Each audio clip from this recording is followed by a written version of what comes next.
Hello, everyone, and welcome back to another episode of Creating Wealth. And as always, we have our super awesome mentor in real estate, Robert Allen. Thank you for coming today.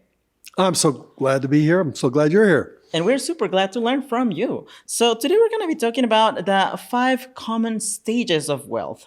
So the first one is survival, when people are living paycheck to paycheck.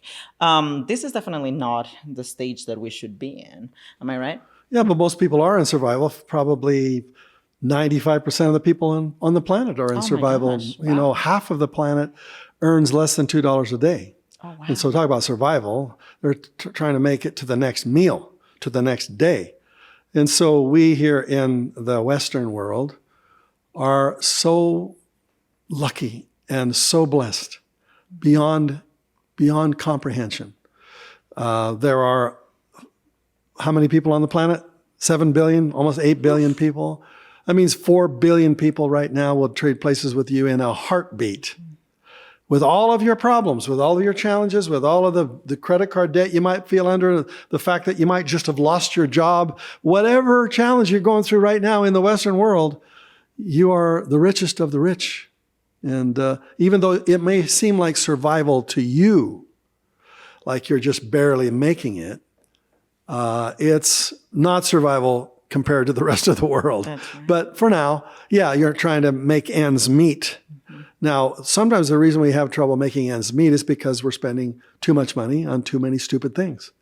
We take all of our paycheck and we spend it all.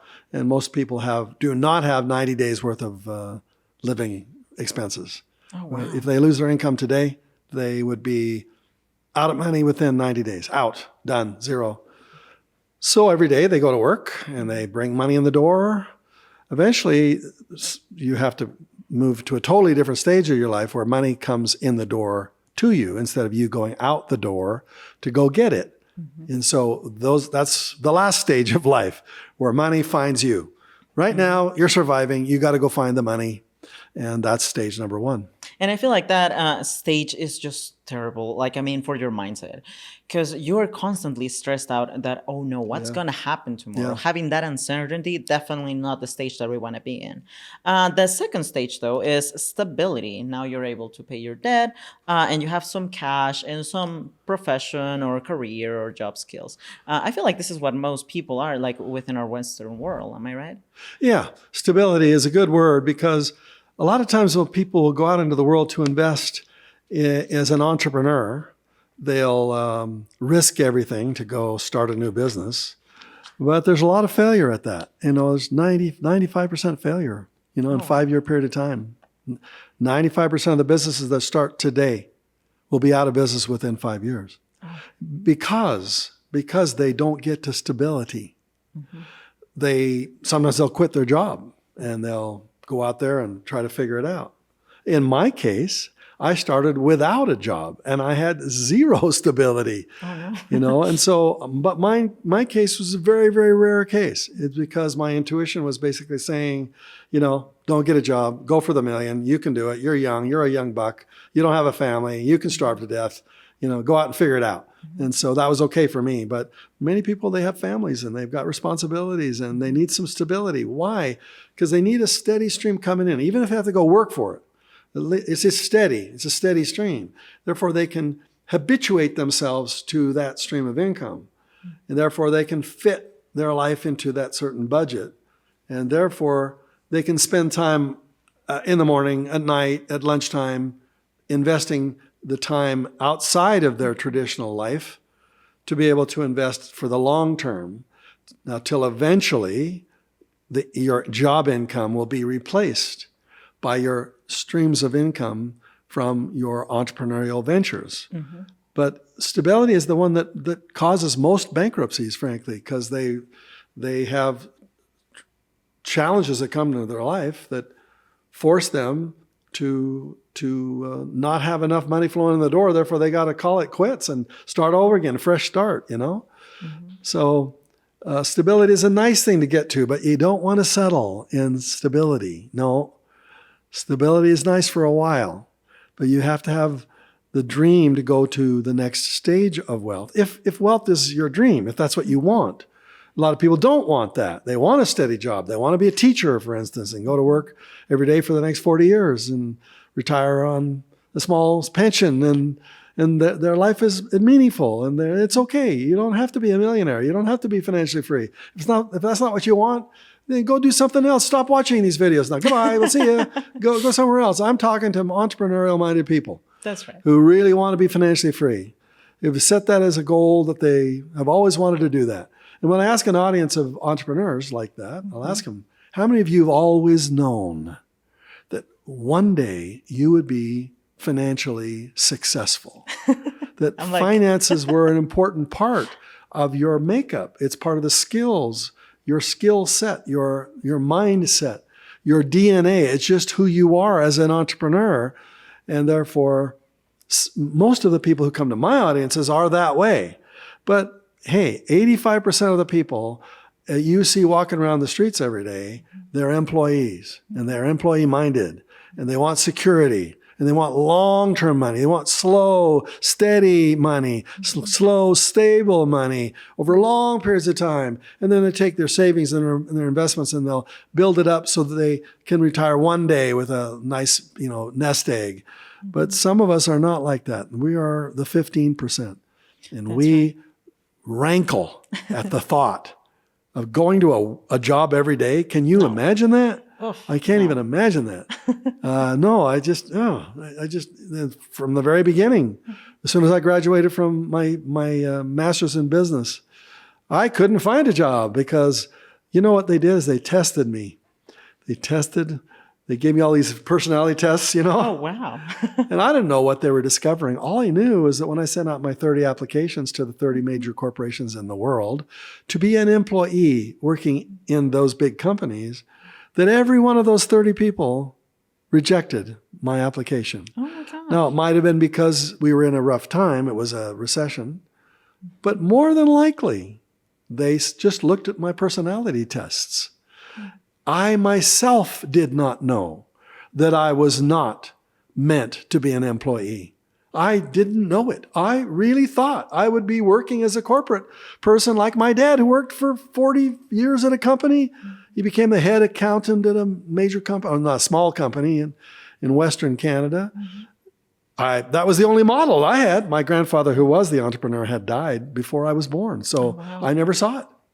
All I saw around me were employees. So I thought, well, I guess that's what you do. And when they did their test on me, they could see, this guy is not going to be a good employee. I would have been, I would have been the worst employee.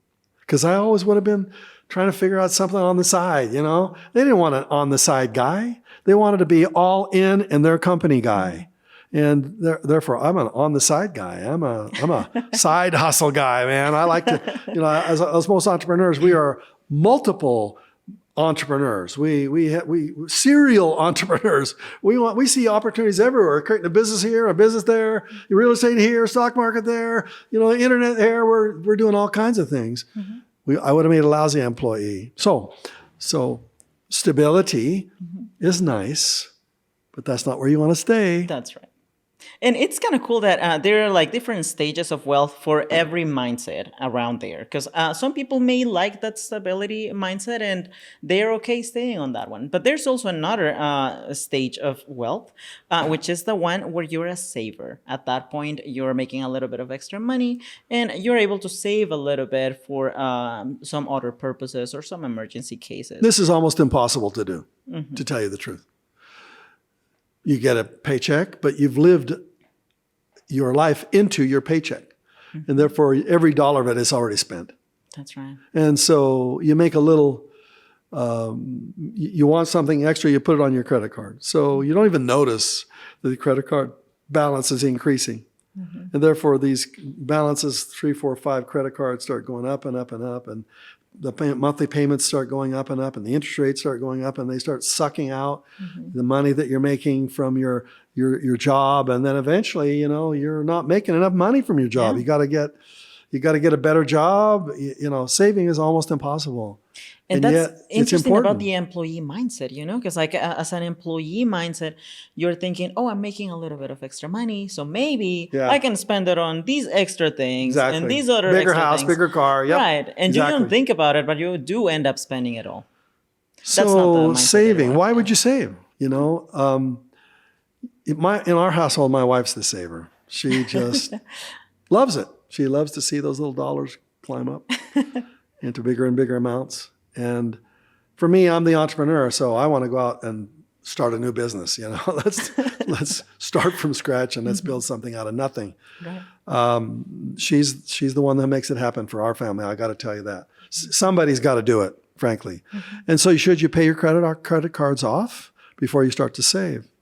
Because if you're saving your money, it's going to make what 4%, and you got your interest rate on your credit card at 24%. Oof. What a dumb thing to do, Right. to save at 4% when your credit card's at 24%. That's kind of stupid, isn't it? Yeah. No, you need the habit of saving. For me, it sucks right out of my bank account. I literally don't see it. Out of my bank account, automatically gets sucked out a certain amount of money, and it gets put into my long-term plan is an S&P 500 index fund.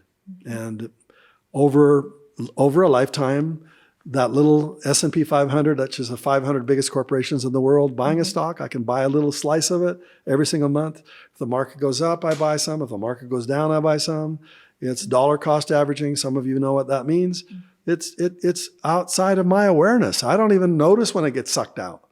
I want it. I want to say, hey, my bank account is a little bit low today. What happened there? I don't know. Let's go make some more money. And so you have to set up systems that work for you. For my wife, that's one of the ways. For my investing that gets pulled out of my bank account, that's another way. But you need to be saving. It's just you just do. If I made a mistake in my life, frankly, yeah, we didn't save enough. We just think of literally into my personal bank accounts. I have never added it up, but floating through my bank accounts have been tens of millions of dollars through my own bank accounts. The average person is going to have the same thing happen to them. $1 million will flow through their bank account too.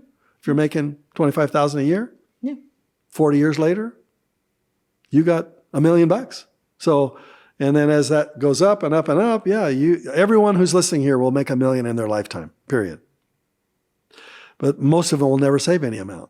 So if you just would force yourself to save 2%, 5%, just make it inviolable. In other words, this must happen. This is not an option. This is not an option. We save 10%, we save 5%, whatever. It's not an option. And then you put that away where you can't touch it, one day that will make you very, very wealthy. That's right. But most people don't do it because they're bombarded every day with billions of dollars worth of advertising, trying to coax you into buying some things now into an immediate instant gratification. Yeah. And we are an instant gratification society. You want to be rich, you have to avoid that like the plague. You have to sacrifice a little bit so you can win big later on. Hey, and it's easy for me to say that because now I'm at the end of my career, but you're at the beginning. So I've seen in a lot of people's and thousands of people's lives, this advice I'm giving you today, just save. And if I can be personal, you have to also give. You have to give. That's right. So for me, it's inviolable. I mean, it's a no-brainer. It's a must. I give. When I make money, I give. Immediately, I give it away. 10% at least. And it doesn't matter what your spiritual belief is. Many Christians will have a tithing belief there. I think the universe recognizes givers all over the world in any spiritual persuasion. When you're a giver, the money starts flowing back to you. These are just things, probably my biggest secret of all my wealth creation techniques. It says on the logo up here, I'm the creating wealth maestro. The lessons I've learned in my life is, number one, you got to be a giver. Number two, you got to be a saver. That's right. Number three, you got to go risk. You got to get out in the world. All the things you've ever wanted in your life are outside your comfort zone. Most people are not willing to leave their comfort zone. Therefore, they get to have what's in their comfort zone, which is very, very little. Everything you want is outside your comfort zone. Everything big. Put 2 zeros at the end of your paycheck right now. It's out there. It's out there in the risk. You know, I read an ad from a bank. It said, "Come in out of the risk," like come in out of the rain, right? Well, okay, you can do that when it comes to saving, but you got to be out into the risk. You got to go out there. That's where the money is. That's where the opportunity is. It's the opportunity zone. Risk zone equals opportunity zone. That's right. If anything. Absolutely. And you know what? It was really interesting when you mentioned saving, because that's a really cool quality to have. And personally speaking, my mom, she trained me in a certain way of like having set up automatically withdrawals from my one account into another account. And I remember doing that since the very beginning when I started working right after college. I would have certain amount of money drafted from my account, one of my accounts, going into another one. And I wouldn't have access to that other one until a certain period of years. That's how I was able to buy my house. Because to be honest, when I opened the other account, I was like, oh my goodness, I do have enough for the down payment. I don't even have to borrow money for the down payment. This is totally awesome. So yeah, saving is a really cool quality to have. And on top of that, we have the age of technology. We can automatically set up all of these saving systems so we can have the assurance that our money is going to another place that is not going to be wasted on. But also it brings us to the next category, which is the growth wealth stage, which is when you start investing and using all of those savings into something that is going to produce great outcomes later on. Yeah, you have to live. You have to be stable. You have to pay your bills. You have to feed your family.